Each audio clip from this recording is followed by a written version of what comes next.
Welcome to A Well Cared For Human, the podcast that tries to convince you that you are 100% normal and an even better than okay example of the human species, despite the fact that sometimes we feel like the craziest, most incapable, or worthless creatures on the face of this planet. I'm Corey, an author, a creative, and the host of the show. Whatever you're bringing to the table today, I hope this episode proves to be a dose of inspiration for you on your quest to become a well-cared-for human. You can find the episode show notes, your free wellness blueprint, and more at awellcaredforhuman.com. And as always, thank you for listening.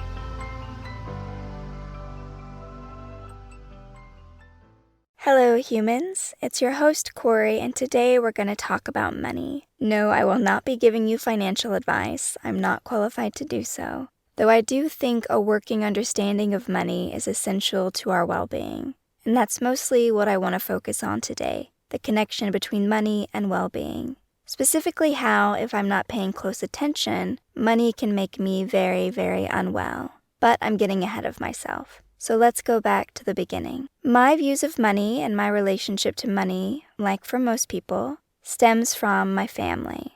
My father came from a poor working-class family, centered in an industrial town near St. Louis. He was one of 6 kids and so poor that by 9 he had a job as a shoe shine boy, shining the shoes of the drunks in the local taverns. My mother's relationship with money was even more tumultuous. The only source of income in her family was my grandfather, who by day ran a garage and worked as a mechanic, and his side hustle was, and this is not a joke, a whorehouse. My grandmother called it his whorehouse. And so this man, that was her sole role model for money. He didn't let his wife work, and my mom was sent to this whorehouse to pick up money from the girls when she was just a young teenager herself. And this was after she had been expelled for being sent to school with pills to sell for him, because she was caught with these pills in 8th grade. So from all of this, I'm sure you can imagine the negative beliefs and ideas and narratives that my mother had about money and power.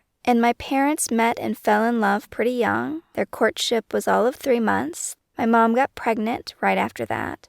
So now they have a baby and they're living in a trailer park down by the river, 2 dropouts with not much education or prospects, and they're going to have to find a way to make it work in this world. And while my mom is home with me, my dad starts making money as a handyman, doing building maintenance, repairs, electrical, that sort of thing. He starts working for apartment complexes. They leave the trailer behind and buy a little house, 2 bedrooms. So now their daughter, me, is 3 or 4, and they've got a backyard and a dog, and things are looking pretty good. Unless, of course, you've listened to Who Killed My Mother, the podcast, because then you know what happens next. Which is my father is arrested for rape. All of their progress is lost. He goes off to the penitentiary, and my mother and I go back to my grandparents' house in Nashville. She's only 24, with a kid, no real education or job history. And so she has little choice but to go back to her childhood home at the expense of her mental health and safety.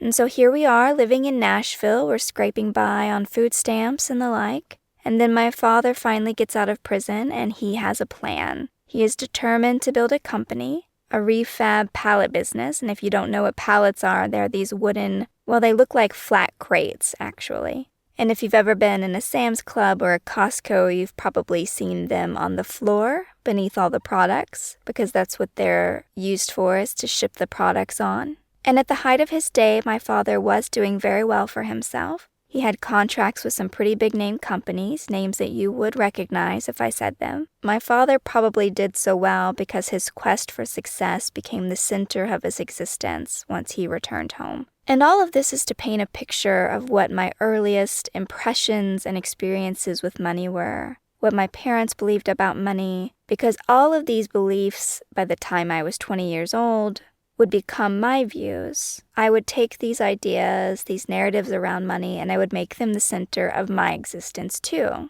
Because like my father, I also became obsessed with financial independence, with achievement, with proving myself. And primarily, I held 2 narratives around money, Or honestly, I should say, I have two narratives around money, present tense, because these are still active parts of my psyche, my personality that I have to remain aware of and talk sense to on a regular basis. These two narratives have twined together and formed the core of most of my motivations. Everything I did because I believed these two stories. The first story from my mother was that to be without money was to be in danger. My mom had to move back to her rapist's house, had her PTSD triggered, in order to take care of herself and her child. But even then, she could really only get by, and she had this idea that she needed to rely on other people for help, that she couldn't really generate enough security on her own. And so she was never free from her toxic family, from the violence, from the abuse, from the invalidation, because she could not afford to be free of them. She couldn't afford to get the help and support or treatment that she needed to get better. And so because of her experiences and because of how they affected me growing up, I believed that to be poor meant that you were in danger. And for a lot of people, that's true. So this core motivation was pushing me to go to school, to take on student loan debt, to get an education, because I had this fear that if I couldn't make money, if I didn't have options, that I would not be safe. People could hurt me, people could use me, I might have to do things I don't want to do in order to survive. That's the story I learned from my mom. And it intersects with the second story that I inherited from my father. Because my dad had such a chip on his shoulder when he got out of prison, he wanted to get rich and prove that everything that everyone believed about him was wrong.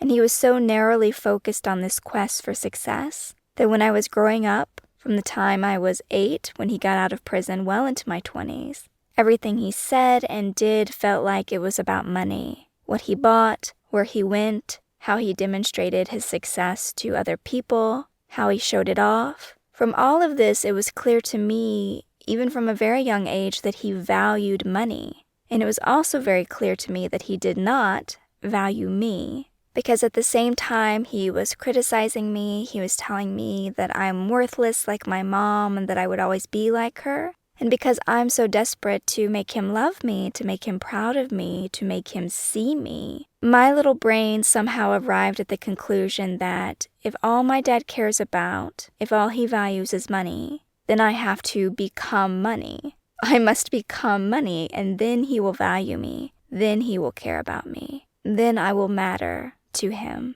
So here I go, running down my own path, getting all the degrees, trying to publish all the books, establish my own career as a writer. And let me tell you, I obviously did not think this through, because no one who wants to be rich becomes a writer. Most writers make no more than $1,000 a year. Digital Book World just did a survey, actually a few years ago, and according to the survey, 53.9% of traditionally published writers, 43.6% of hybrid writers, meaning they have some traditionally published books and some self-published books, and just over 77% of self-published writers make $1,000 or less a year. And rich doesn't mean famous, of course, because how many rich writers can you even name? 10, 20, but kudos to me for knowing who I really was and becoming her, being her, no matter how much I was struggling with this negative messaging around money. Because I am a writer, I really do believe I was put on this earth to tell stories, and if I was a doctor or something, people would just die. So it's good that I took this path, and I'm truly grateful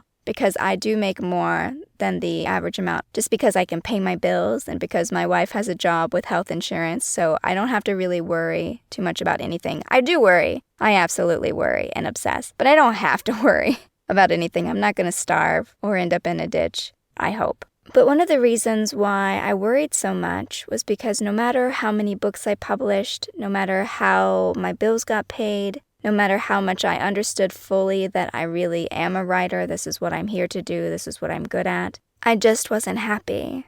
No matter how hard I worked or how well I did, it never felt like enough. And so I could never really be satisfied with any of my success or achievements. And I can't tell you how long this went on, of me striving, achieving something, still being dissatisfied. A decade, 15 years, I'm not even sure how long it took me to realize that it never felt like enough because it was never about the money. I never actually wanted Scrooge McDuck piles of money. For all intents and purposes, money is just paper. It's just a stand-in. What I really wanted was the freedom that money represented, the safety it represented, and even more than freedom and safety, I wanted to finally be worthy of my Father's love, because that's what money represented, was finally being worthy. But none of these things could actually be achieved by getting rich. It doesn't matter what the state of my bank accounts are, because plenty of rich people don't feel free. Plenty of rich people don't feel safe. Who worries about losing their money more than rich people?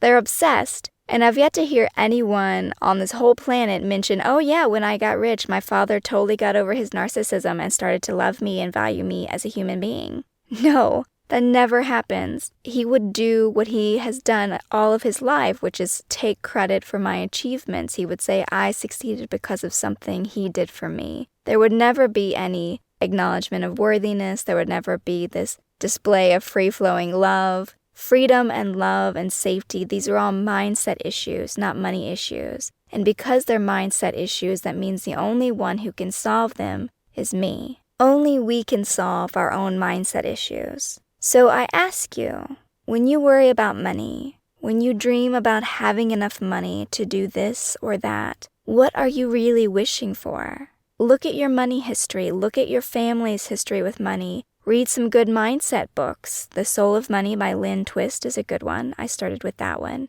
But I also really enjoyed Happy Money by Ken Honda. That was another good one. Journal, do some visualization, whatever you've got to do to figure out what it is that you believe about money. And more importantly, what money really means to you. Because there's getting rich, which is absolutely a noble pursuit if it's for the right reasons. If you want to take care of your loved ones, or invest in people, or heal the planet, there are plenty of good things that can be done with money. But if you're money hunting because you have some void in your heart or unease in your mind, you're never going to get there. You will never, no matter how much green is in your pockets, feel well cared for. So in my case, for example, now that I'm aware that what I really want is to feel worthy and loved, to feel safe and free, I look for other, far more obtainable ways to achieve those things. Ways that are not dependent on money, because money is flimsy. Money comes and goes. Rich people become poor. The poor become rich and then poor again. Money is wild. But I can build loving relationships. I can create a loving support network. I can invest in myself and my own skills to make sure that I have options and things that I want to do.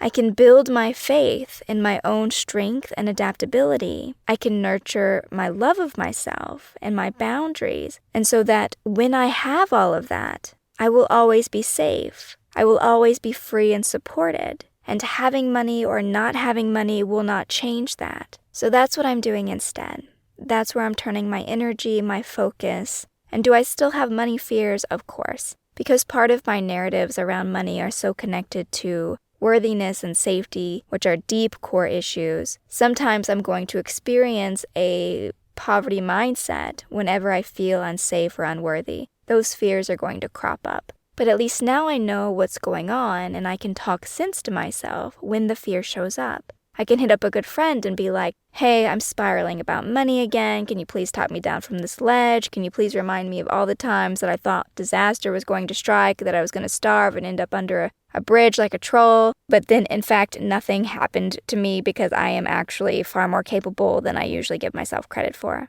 And then they can be like, yeah, sure, let me tell you about that time. So we keep building these tools and these capabilities and these opportunities and these options for ourselves so that we can manage the fear. It's not that we'll ever completely eradicate it. To be human, to be living in these meat sacks known as human flesh, comes with fear. We're going to experience fear. But we can manage our fear.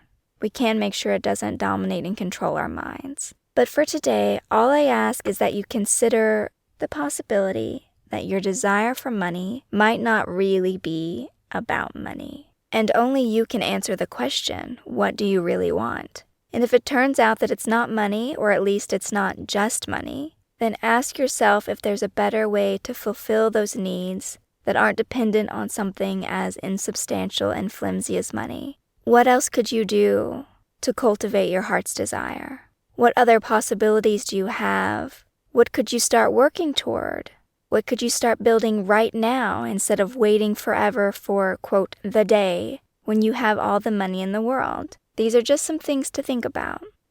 And here we are at the end of the episode, and I know what I've said today is very counterintuitive, especially in American culture where this idea of success is so closely tied to financial wealth. If you're not rich, you're not making it. I would go so far as to say that some people even worship it. And so to come on here and say that it might not be money that you want, that is a lot to take in. So just sit with the idea for a minute, think about your experiences, and see what comes up for you. And as always, my sincerest wish is that you found something useful in today's episode. I want to thank you so much for listening, and I will be back next week. Until then, please take good care of you. This episode of A Well-Cared-For Human was written and produced by me, Corey Marie. The music was by Late Night Feeler and Esther Abrami. If you like what I'm doing here, please consider visiting my Patreon. For as little as $1 a month, you get early ad-free access to the episodes, as well as a monthly patrons-only Q&A, bonus videos, and more. Not to mention that your Patreon support lets me know that you find value in the show and want it to continue. You can find me on Patreon by visiting www.patreon.com/Corey Marie. If you can't support the show financially, that is okay. You can still subscribe to the show, leave a review of the show, and recommend the show to your friends, not just the neurotic ones. All of this helps so much. And as always, thank you for listening.